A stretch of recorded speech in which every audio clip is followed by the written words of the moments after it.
warahmatullahi wabarakatuh. Perkenalkan, saya Nursaidah HS dengan NIM 2202-10013 kelas 4A Administrasi Publik, mata kuliah Administrasi Pemerintahan Aceh, dosen pengampu Bapak Ahmad Yani, SOS MSI.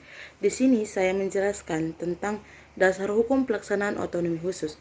Dasar hukum untuk melaksanakan otonomi khusus ini terutama diatur dalam UUD 1945 pasal 18B dan pasal 18C.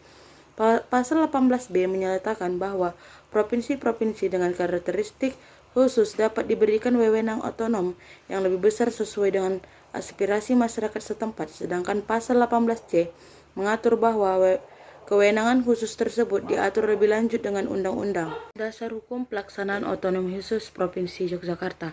Undang-Undang Nomor 13 Tahun 2012 tentang Keistimewaan Daerah Istimewa Yogyakarta juga menjadi dasar hukum yang mengatur kewenangan khusus dan istimewa di Yogyakarta.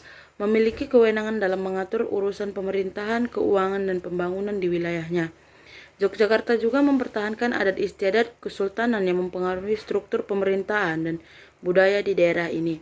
Peraturan pemerintahan pengganti Undang-Undang Nomor 1 Tahun 2014 turut mengatur perubahan-perubahan terkait dengan pelaksanaan otonomi khusus di daerah tersebut. Dasar hukum pelaksanaan otonomi khusus Provinsi Aceh.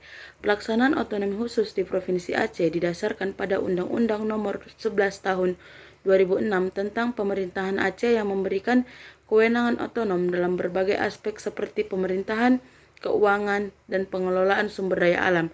Aceh memiliki otoritas untuk menerapkan hukum Islam atau syariah.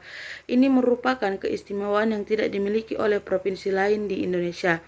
Perjanjian Helsinki 2005 juga menjadi dasar politik yang mendasarkan penyelesaian konflik dan penerapan otonomi khusus kepada Aceh. Dasar hukum pelaksanaan khusus Provinsi Papua. Pelaksanaan otonomi khusus di Provinsi Papua didasarkan pada Undang-Undang Nomor 21 Tahun 2001 tentang otonomi khusus bagi Provinsi Papua. Undang-undang ini memberikan kewenangan tambahan kepada Papua dalam mengelola sumber daya alam, ekonomi, sosial, budaya, dan adat istiadat sesuai dengan aspirasi masyarakat setempat. Perbedaan utamanya adalah dalam pengelolaan sumber daya alam yang lebih mandiri dan menekankan pada pelestarian dan pengembangan budaya dan adat istiadat suku-suku di Papua, serta keputusan Presiden Nomor 1 Tahun 2007 yang mengatur tata cara pelaksanaan pemerintahan di Papua. Pembagian wewenang antara legislatif, eksekutif, dan pembagian kekayaan. Provinsi Yogyakarta. Wewenang eksekutif, Sultan sebagai gubernur memiliki kekuasaan dan di mana Sultan Hamengkubuwono menjadi sebagai gubernur dan Adipati Paku Alam sebagai wakil gubernur. Kebijakan lokal pemerintahan memiliki wewenang untuk menetapkan kebijakan lokal yang sesuai dengan nilai-nilai budaya sejarah Kerajaan Yogyakarta. Wewenang legislatif, Dewan Perwakilan Rakyat Daerah (DPRD) berwenang membuat peraturan daerah yang disesuaikan dengan kebutuhan dan karakteristik khusus Yogyakarta. Peran kultural DPRD bekerja sama dengan eksekutif dalam menjaga dan melestarikan budaya serta tradisi Yogyakarta.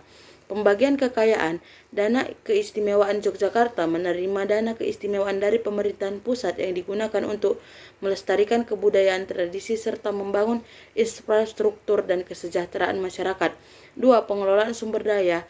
Meskipun tidak seistimewa Aceh, Papua, dan dalam hal pengelolaan sumber daya alam, Yogyakarta tetap memiliki kekhususan dalam mengatur kebijakan lokal dan mengembangkan wilayahnya.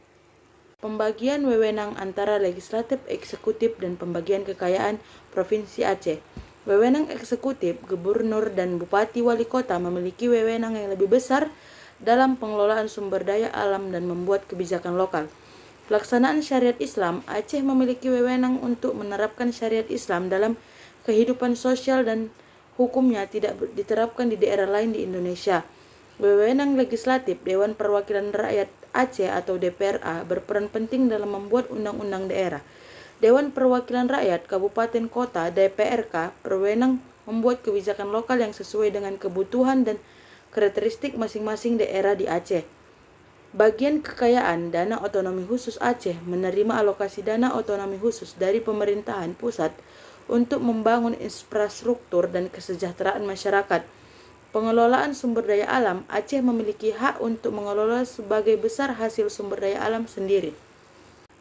Pembagian wewenang antara legislatif, eksekutif, dan pembagian kekayaan.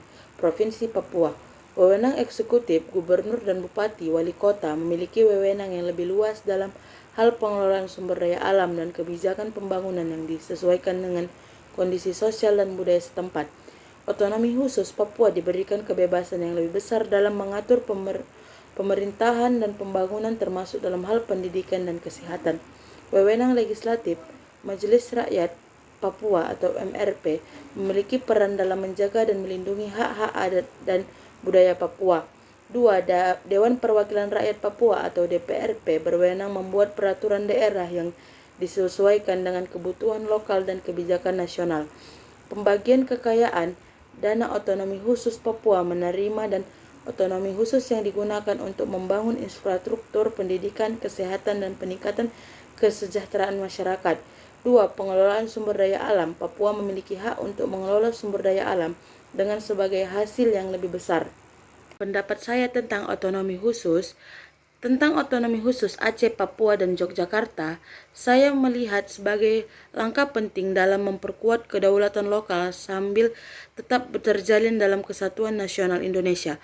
Otonomi khusus Aceh misalnya memberikan ruang bagi implementasi syariat Islam yang sesuai dengan nilai-nilai lokal, sementara otonomi khusus Papua menawarkan kesempatan bagi masyarakat Papua untuk lebih aktif dalam mengelola sumber daya alam dan mengajukan kesejahteraan